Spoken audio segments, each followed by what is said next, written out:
Stop scrolling right now. What you're about to witness is the complete annihilation of a $500 million empire, and it happened in a courtroom.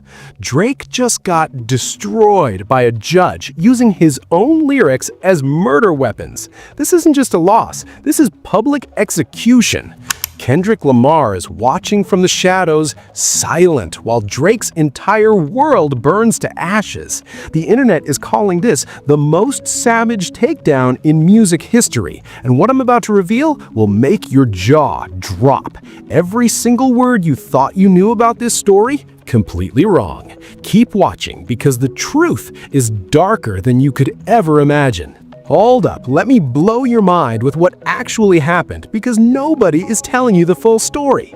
You think this is just about Drake suing Universal Music Group? Wrong. You think this is about Kendrick's diss track getting bot support? Wrong again. What just went down in that courtroom is so insane, so calculated, so absolutely devastating that legal experts are calling it career suicide in slow motion. For weeks, everyone repeated the same surface-level narrative. Drake files lawsuit, claims bots boosted Not Like Us, says the song caused violence. Boring. But now, a judge just dropped a ruling that has the entire industry shaking. New information keeps surfacing every single hour that proves this wasn't just a legal battle. This was a coordinated assassination that's been planned for years, and Drake walked straight into the trap like a lamb to the slaughter. Stay with me, because what I'm about to expose will change everything you thought you knew. Listen carefully, because what I'm about to break down is going to make you rewind this video just to process it again. Drake walked into that courtroom with 117 pages of legal accusations. Let that sink in. 117 pages. His legal team allegedly spent millions of dollars building this case over months.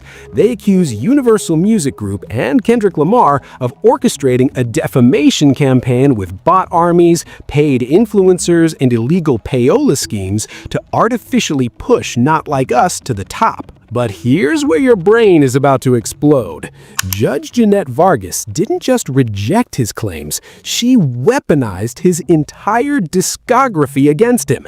Every subliminal shot he ever threw, every competitive bar from the last decade, every single passive-aggressive lyric about other rappers. She turned all of it into legal evidence that proved Drake willingly participated in what she called a vitriolic war of words. The ruling basically said, you built your career on rap beef. You don't get to cry to the legal system when someone finally destroys you at your own game. That's not a court ruling. That's a character assassination on legal letterhead. And it gets crazier.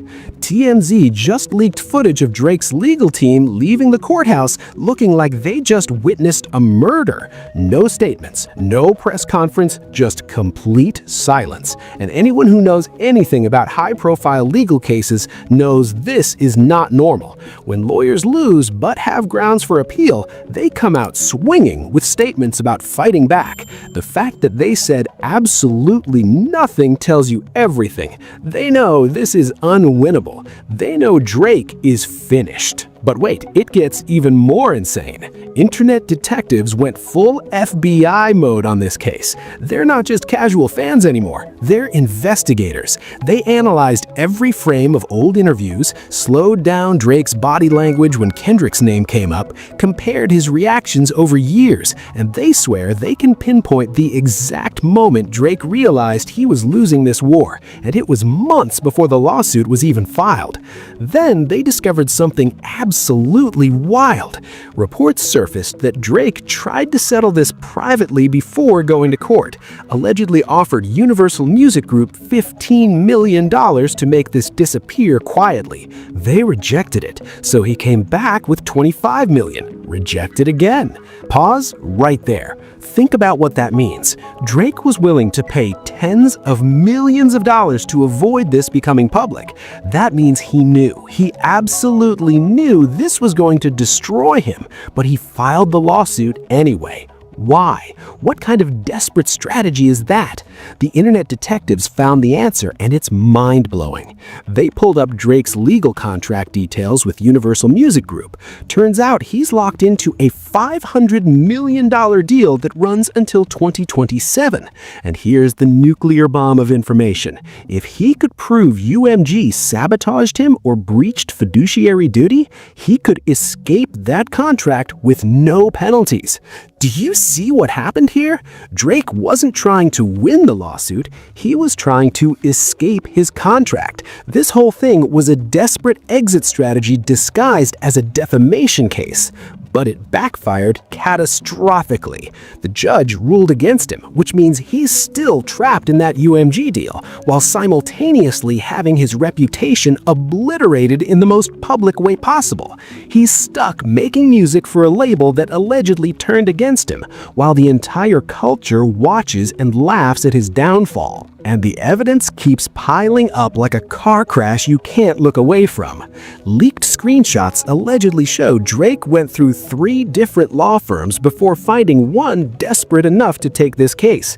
The first 2 firms reportedly told him this was career suicide and refused to be involved, but Drake pushed forward anyway. That level of desperation, that's not strategy, that's panic. Meanwhile, streaming data analysts noticed something suspicious as hell. Drake's streams started dropping significantly right when Not Like Us dropped. Not gradually, suddenly, like someone flipped a switch and turned off life support. His daily Spotify streams allegedly fell by 40% within weeks. His playlist placements got reduced, radio play decreased, and people started asking the forbidden question: was Universal Music Group artificially supporting Drake's numbers this whole time? And when the beef started, did they just turn off the machine? That would explain everything. Why Drake's streaming numbers looked so dominant for years, but couldn't compete when Kendrick dropped one song. Because one was organic, and the other, allegedly, was completely fabricated. Now buckle up, because we're diving into the motive. And this is where your entire perception of Drake's career is about to shatter into a million pieces. Drake's been dealing with serious image problems for a long time. His tough guy persona, dead. Think about it. This is someone who spent years building a reputation around being connected, having mob ties, being able to handle situations. He dropped bars about making phone calls that could end careers, talked about having people in every city, built this whole mystique around being untouchable. And then he went to court. That's the ultimate betrayal in hip-hop culture. You handle things on wax, not in a courtroom. The moment Drake turned rap lyrics into legal evidence, he violated the most sacred rule in the game, and the culture turned on him instantly. Not gradually, not over time, immediately, like flipping a switch from love to absolute disgust. But let's go deeper into the rabbit hole. Back in Drake's peak years, he was pulling in around $50 million annually just for music alone. Add in endorsements, OVO brand deals, real estate investments, and you're looking at someone who was genuinely one of the wealthiest figures in hip-hop. He had the streaming crown, the commercial success, the cultural influence. He was untouchable, or so everyone thought. But now, reports suggest his brand value is in complete freefall.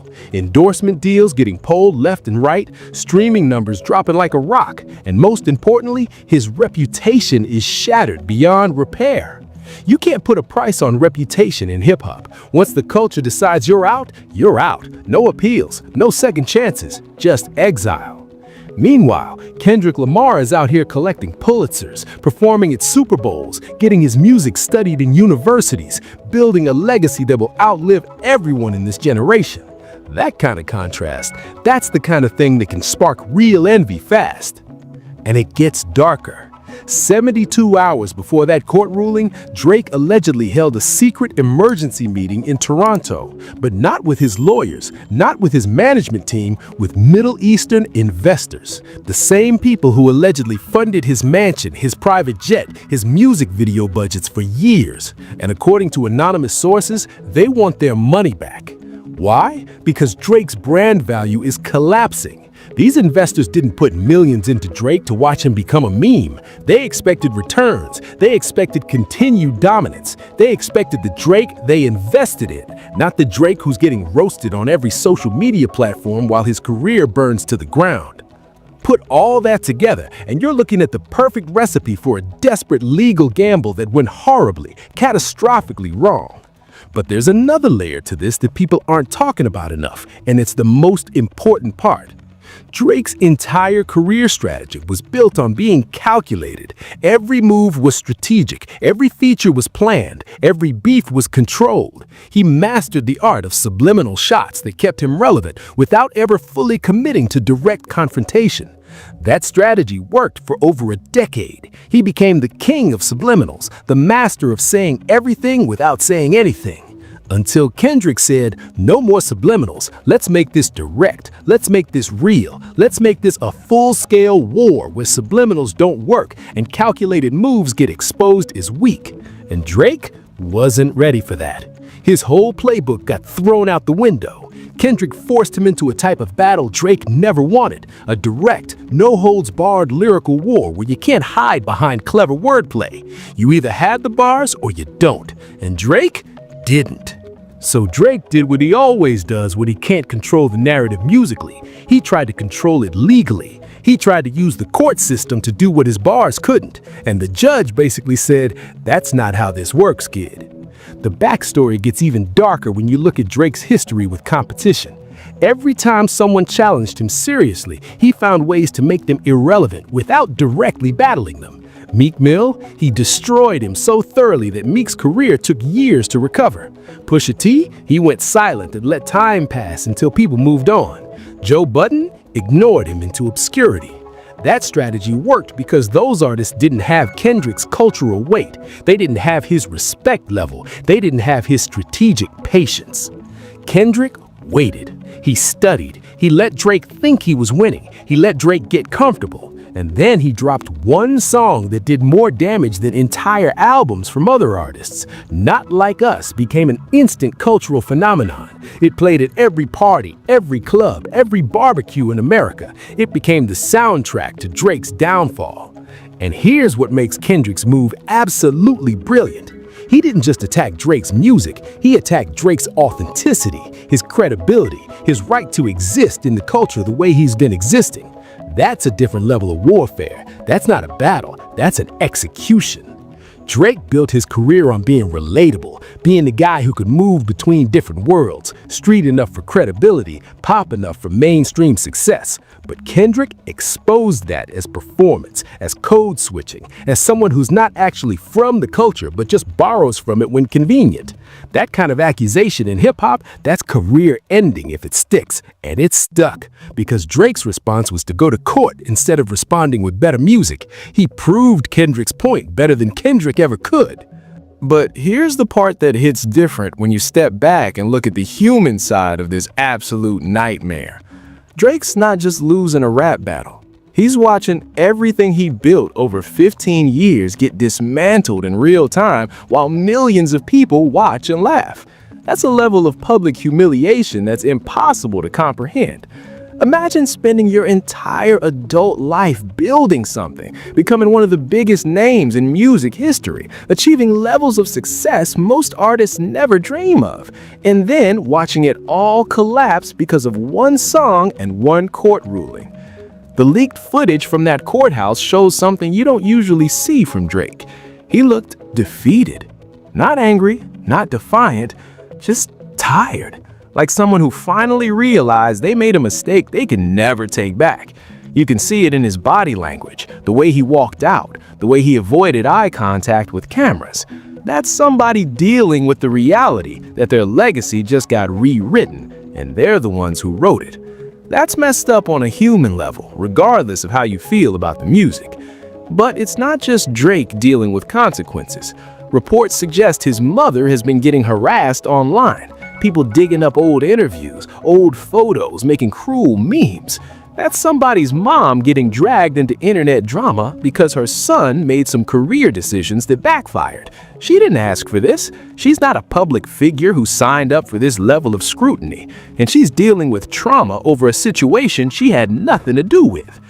Drake's son is allegedly being affected too. Kids at school apparently know about the beef. They know about the memes. They know their classmate's dad is getting roasted across every platform. That's a child dealing with bullying and confusion because of adult decisions in the music industry. That hits different when you think about it from that perspective. That's collateral damage nobody talks about. And then there's the OVO artists, the people who built their careers on Drake's platform. They're watching their mentor's reputation crumble and wondering what that means for them. Do they distance themselves? Do they show loyalty? Either choice has consequences. Stay loyal and risk being associated with someone the culture rejected. Distance yourself and look disloyal. That's an impossible position for young artists trying to build their own careers. Anonymous sources close to Drake's camp claim he's experiencing a complete mental breakdown, allegedly refuses to leave his mansion, obsessively scrolling social media, watching his legacy crumble in real time, having crying breakdowns during studio sessions, paranoid about who's leaking information, convinced there's a conspiracy against him, which ironically might actually be true based on everything we're seeing. That's not just career damage, that's psychological warfare. And whether you think Drake deserves it or not, watching someone go through that level of public destruction is heavy. It's one thing to lose a rap battle. It's another thing to have your entire existence questioned, your authenticity challenged, your legacy rewritten, and your mental health deteriorating, while millions of people make jokes about it. The culture can be brutal. Hip-hop doesn't forgive certain violations, and Drake crossed a line that can't be uncrossed. But the human cost of that, it's worth acknowledging even as we watch this train wreck unfold. Now, this whole situation gets even more insane when you realize the conspiracy theories floating around online. And some of them honestly sound too calculated to be coincidences. Let me blow your mind with what the internet detectives have uncovered. The biggest theory is what people are calling Operation Takedown. Fans claim Kendrick Lamar and Universal Music Group signed a secret agreement back in January 2023 to completely destroy Drake's dominance in hip-hop. Allegedly, there are leaked emails floating around on Discord and Reddit that show discussions about a coordinated plan. The timing of everything seems too perfect to be random. Think about it. Kendrick drops Not Like Us exactly when Drake is in the middle of renegotiating his $500 million contract with UMG. That's not just good timing, that's strategic timing, that's calculated precision. If you wanted to weaken Drake's negotiating position, you drop a career-damaging diss track right when he's trying to secure his financial future. That forces him to negotiate from a position of weakness instead of strength. And allegedly, part of this agreement promised Kendrick the Super Bowl halftime show, continued Pulitzer consideration, and full industry backing to make Drake culturally irrelevant. If that's true, it worked. Kendrick got the Super Bowl. His legacy is being cemented in academic institutions, and Drake went from the sixth god to the sixth snitch in less than 6 months. But let's talk about the streaming bot theory, because this one could destroy Drake's entire legacy if proven true. Fans online started analyzing Drake's streaming patterns going back years. They found unnatural spikes that don't match organic listening behavior. One Dance hit 1 billion streams suspiciously fast compared to other songs with similar radio play and cultural impact. His album rollouts consistently showed streaming numbers that didn't match actual social media engagement or cultural conversation. And here's where it gets absolutely wild. An alleged leaked testimony from a Spotify employee, unverified, take it with massive skepticism, mentioned paid placement schemes and bot networks that artificially inflated certain artists' numbers to boost quarterly reports. Drake's name allegedly came up multiple times in those internal discussions. If this is true, Drake might not even be a top 10 most streamed artist organically. His entire legacy could be built on fabricated data. Every time he bragged about breaking streaming records, every time he used those numbers to claim he was the biggest artist in the world, it might have been artificial. His whole career could be built on a lie. The theory goes that Universal Music Group used Drake as a streaming experiment. They wanted to prove to investors that streaming could generate massive revenue, so they inflated his numbers to show growth potential. And it worked. Streaming became the dominant revenue source in music. UMG's stock price increased, everybody won. Until Drake became a liability. Until he started a beef that made him look bad. Until his image became toxic. And then they just turned off the bot support, and his real numbers got exposed. That's why his streams dropped so dramatically after Not Like Us came out. Not because people suddenly stopped liking his music, but because the artificial support system got shut down, and what was left was his actual organic fan base, which is still huge, but nowhere near what the numbers claimed. That's conspiracy theory level crazy, but the evidence is starting to pile up. Meanwhile, let's talk about the alleged leaked DMs, because this is where you really see how isolated Drake became.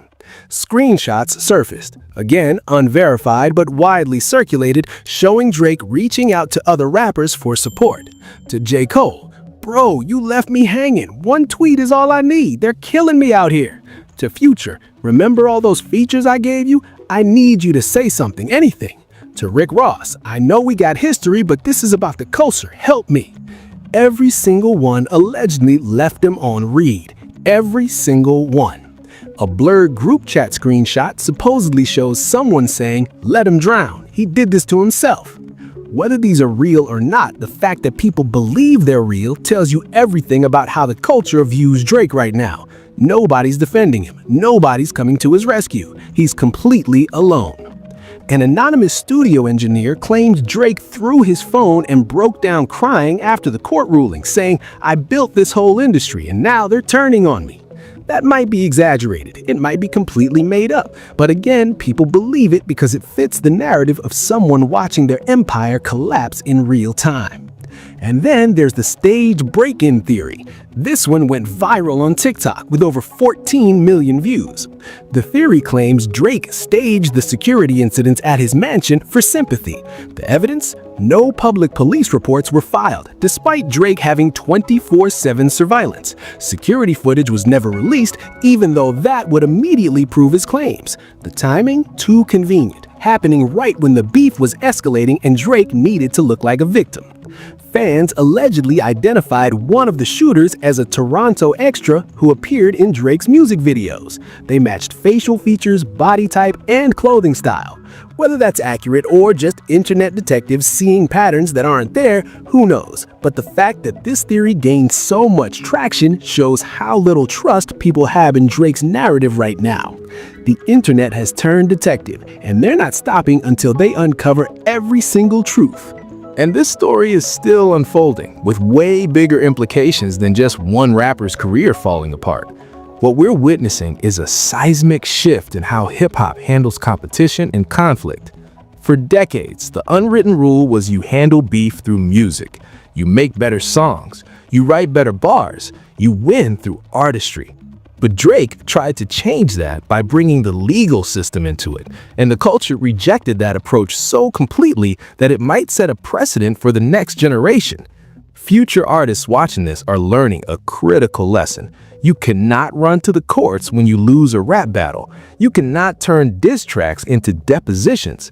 You cannot weaponize the legal system to fight battles you lost artistically, because if you do, the culture will exile you, not temporarily, permanently. The bigger conversation is about authenticity in hip-hop. Drake built his career on being able to code switch between different worlds, street enough for credibility, pop enough for mainstream success, emotional enough for relatability. That worked for 15 years. But Kendrick exposed that flexibility as inauthenticity, as performance, as someone who borrows from cultures without actually being rooted in any of them. And the culture said, yeah, that's exactly what he is. That has massive implications for how we evaluate success in hip-hop moving forward. Is commercial success enough, or does authenticity matter? Can you be the biggest artist in the world while being questioned about your cultural legitimacy? Drake's situation suggests no. Eventually, that lack of authenticity catches up to you. Eventually, the mask falls off. There's a dangerous precedent being set here about image construction. When you constantly build an image around being tough, connected, and untouchable, you're not just creating a brand, you're setting expectations. And when you fail to meet those expectations by going to court instead of handling it through music, you're exposing the performance. You're admitting the image was never real. Drake's situation is a wild example, but it's also a warning for anybody with a carefully constructed public persona. The internet will investigate, fans will analyze, and if there's a gap between who you claim to be and who you actually are, that gap will eventually destroy you, not slowly, quickly, brutally, publicly. The responsibility of social media and platforms is another huge part of this. If the bot theory is true, that means streaming platforms were complicit in creating false narratives about artists' success. That means chart positions were manipulated. That means awards and accolades were given based on fraudulent data. That's not just Drake's problem. That's an industry-wide crisis. And honestly, the psychological impact of social media pylons needs to be discussed. Regardless of what Drake did or didn't do, watching millions of people celebrate someone's downfall is dark. The memes are funny until you remember there's a real person dealing with real mental health consequences. The jokes are entertaining until you think about the long-term damage of having your entire legacy rewritten while you're still alive to watch it happen. Hip-hop has always been competitive. Beefs have always existed, but the scale of destruction we're witnessing with Drake is unprecedented because of social media. In the past, you could lose a battle and rebuild. Now, the internet never forgets. Every mistake is documented. Every misstep is archived. Every moment of weakness is turned into a meme that lives forever. Here's the real truth nobody wants to admit. The more you build your career on image and perception, the more vulnerable you are when that image gets challenged. Drake built a $500 million empire on being the biggest, the best, the most successful. And when someone challenged that narrative with one song, the entire empire collapsed because it was built on perception, not foundation. That's the real lesson here. Success without authenticity is fragile. Dominance without cultural respect is temporary, and reputation without substance is just waiting to be exposed. Let's talk about what happens next, because the predictions floating around online are absolutely insane. First, there's the Baby Keem theory. Allegedly, Keem is dropping an album sometime between Drake's rumored Iceman project and J. Cole's The Fall Off, and supposedly it will feature Kendrick in a way that makes both of those albums irrelevant before they even drop. Whispers online talk about a recorded Kendrick verse that's calm, surgical, devastating. It won't sound like a diss track, it'll sound like a sermon, a lesson, a final statement that turns Drake into a cautionary tale rather than a competitor. Imagine that! Drake drops his Response album trying to rebuild his reputation, and before anyone can even process it, Kendrick drops a verse that recontextualizes everything Drake said as desperate, defensive, and irrelevant. That would be the ultimate checkmate. Not aggressive, just dismissive. Like Drake isn't even worth the energy of a full diss track anymore. Then there's the Netflix documentary theory. Multiple sources claim there's a documentary being filmed right now about this entire situation. Unseen footage, leaked recordings, interviews from both camps, the whole story from beginning to end. And allegedly, it will cement Drake as a cautionary tale in music business courses for decades. Think about that.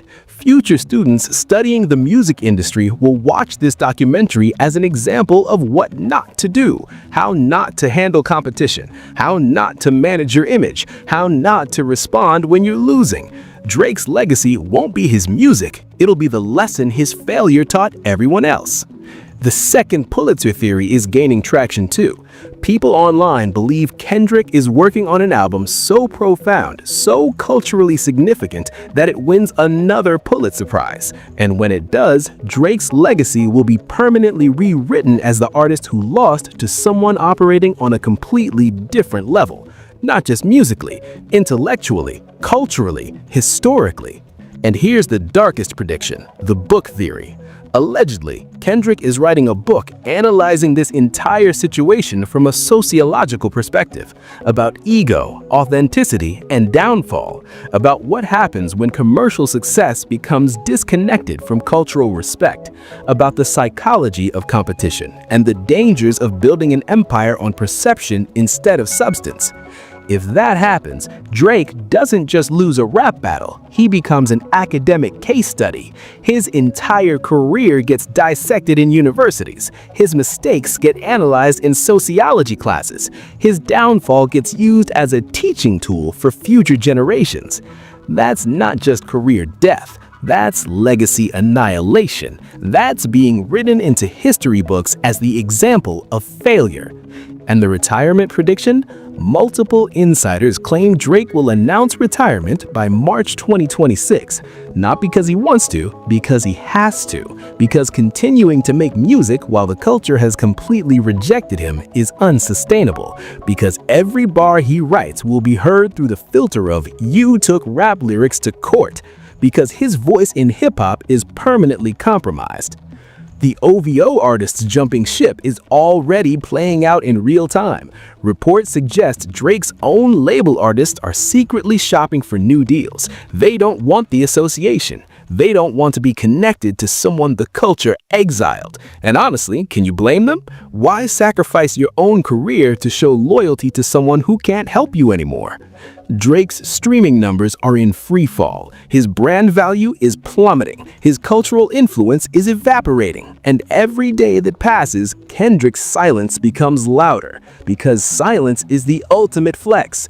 Silence says, I don't even need to acknowledge you anymore. Silence says, you're not worth my energy. Silence says, I already won. This isn't about who won a rap battle anymore. The culture has made its decision. The debates are over. The question, who's better, is dead. The question, can Drake bounce back, is dead. Drake isn't the hero or the villain in this story. He's the example. He's the cautionary tale about what happens when you confuse commercial success with cultural dominance, when you build an empire on perception instead of substance, when you violate the unwritten rules of the culture because you think you're too big to be touched. His legacy is being rewritten in real time, and he's holding the pen himself. Every decision he made led to this moment. Every strategic move that worked for years became the weapon used against him. His own career became evidence against him. His own lyrics became his downfall. The ultimate irony? Drake did this himself. He filed the lawsuit. He turned lyrics into legal evidence. He ran to the courts instead of making better music. He proved every accusation Kendrick made about him being inauthentic, being a performer, being someone who doesn't actually understand hip-hop culture at its core. The sixth god is dead. The sixth snitch is all that remains. And Kendrick, he's still silent, still watching, still winning without saying a word. Because he understands something Drake never did. In hip-hop, silence after victory is more powerful than any victory lap. Every day Kendrick stays quiet, Drake looks more desperate. Every day Kendrick stays quiet, his legend grows. Every day Kendrick stays quiet, he proved his original point. You are not my rival, you're my role-apt. Stay locked in because this story is about to get even crazier. More details are dropping every single day. More theories are surfacing. Reports say Drake might be planning one final response. But honestly, what could he possibly say at this point that would change anything? The culture has spoken. The verdict is in. So drop your thoughts in the comments. Do you think Drake can ever recover from this? Do you think the conspiracy theories about Operation Takedown are real? Do you think Kendrick's silence is the most devastating strategy in hip-hop history?